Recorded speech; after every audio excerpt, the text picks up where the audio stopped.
Hello everyone, I hope you find yourself having a great day. I'm going to put together a tutorial that's going to illustrate how to create animated or blurred or more realistic rotor blades for maybe a helicopter project or some type of aircraft that has rotors involved. I'm going to try to keep this fast, so let's get started. You're going to need Photoshop, and I'm using the Cinema 4D R13 for this. So we're going to start by opening Photoshop, and I'm going to create a new document. It's going to be square. I'll make it 2000 by 2000 just for simplicity. And what we're going to do here is we're going to create the texture that's going to be used for our graphic that's going to represent a blurred rotor blade. So we're going to start by creating a black background. This is just to make the visibility a lot simpler. We're going to pour that into our background. Then we'll do a new layer, and this is where we're going to work with our rotor. So what we're going to do to begin with is create a circle with our ellipse tool. Press shift, click and drag so that you have a uniform circle. And the size isn't critical, just so long as we're fitting inside this document. And what I'm going to do is I'm going to select my black layer, and I'm going to copy a piece of that black that's going to be round. So I'm going to do Control C. I'm going to go back to this layer here, deselect everything, and I'm going to paste it back in. And what that does is by pasting it while it's not selected, it pastes it dead center.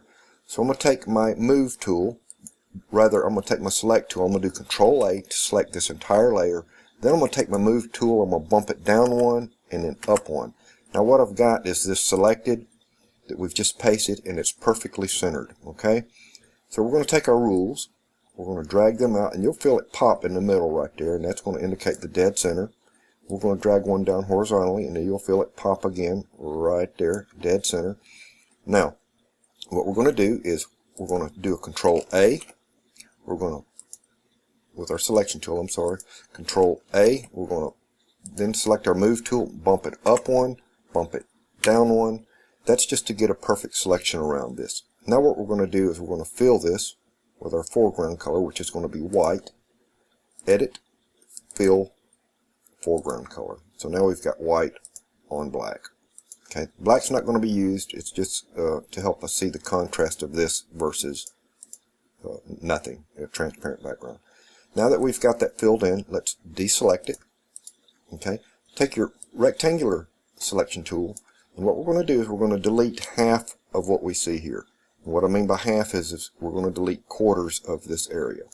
So while we've got the white layer selected, hit delete on your keyboard. And see, we're selecting this upper right quarter. Hit delete. And we're going to move down to this bottom quarter. We're going to do the same thing, hit delete.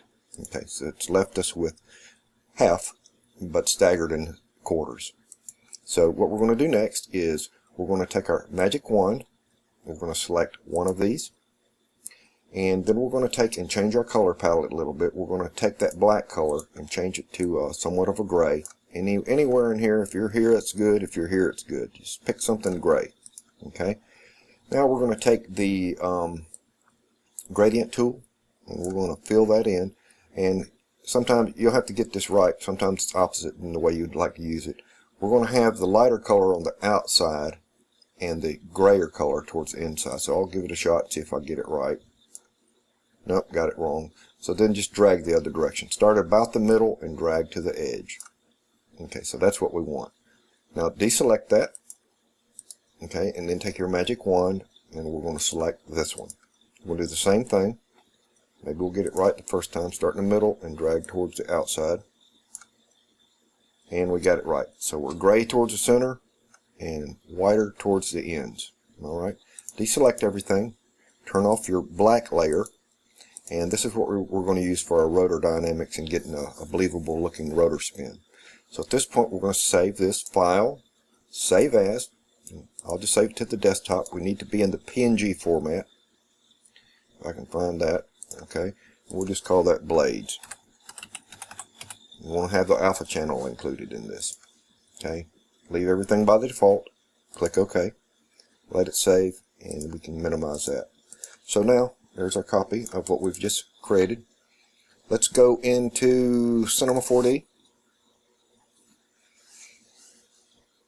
And we're going to create a new disk. Let's spread this guy out a little bit. and we'll tell it segments of 1 and rotation segments. Not important, but let's knock it up to 50. And there we have it. Okay, so we're going to apply that texture, the blades texture, by double clicking down here, and then double clicking that new blank texture. Turn off your specular, select your color channel, and go under textures, and let's browse to our desktop or wherever it is that you've saved your file to the blades. There it is. I'm going to select that. Don't want to create a duplicate. And then under alpha, put a check beside that, and then again we're going to browse to that same file that we've created that contains our texture information as well as our alpha channel. Enter no. Okay, so now what we've got is, if we drag that texture onto our disk, you'll see that we have a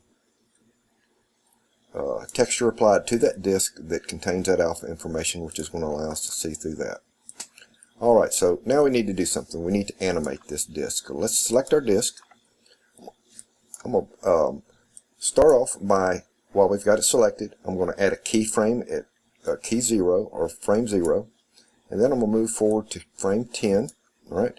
And I'm going to rotate this disk just short of 180 or 360 degrees. So I'm going to come around. I'm looking at my information in the middle there. Let's see, there would be about 360-ish. I'm going to back off to about 358, and I'm going to apply another keyframe. So if I rewind this and hit play, you'll see that it rotates. Well, it rotates one rotation and then stops. What do we need to do? We need this thing to rotate continuously. So go up top under your layout, choose animation. Alright, and we've got our disk here. Expand that out, and you'll see position, scale, and rotation. Simply select rotation. You don't need to expand it or anything, just select it. And what we want to tell it to do is, before and after, under the properties of our attributes, have your properties selected, and under before, tell it repeat, and under after, tell it repeat, and then the number of repetitions. I'm just going to tell it to repeat 5,000 times for both before and after. Alright, now in order to see this repeat and rotate, we need to extend. Let me go back into our standard view once we've done that. And we're going to extend our timeline out to, let's see, 1,000 frames, and then we'll, 1,000. Okay, 1 I guess will do. We'll get it eventually, guys. Stretch out your timeline, and once we've rewound, if we deselect that and hit play, you'll see that we're rotating, and you see that little bit of almost like a hesitation. If I go back in, zoom in a little bit closer there, let me go to my select my disk. What we have, if we zoom in on our keyframes, if we move this a little bit closer, we're going to have a faster spin, something along with that nature. But my assumption is what we've got. If we select that disk and we go in and we look at that rotation, if we put it on that keyframe, very well likely that we could probably stand to rotate it. See this line right here? That's it at its initial point. If we rotate fully, you can see that line again. So we're probably could stand to rotate that just a touch more. Readjust our keyframe. If we rewind it, hit play, and we get a much more smooth rotation.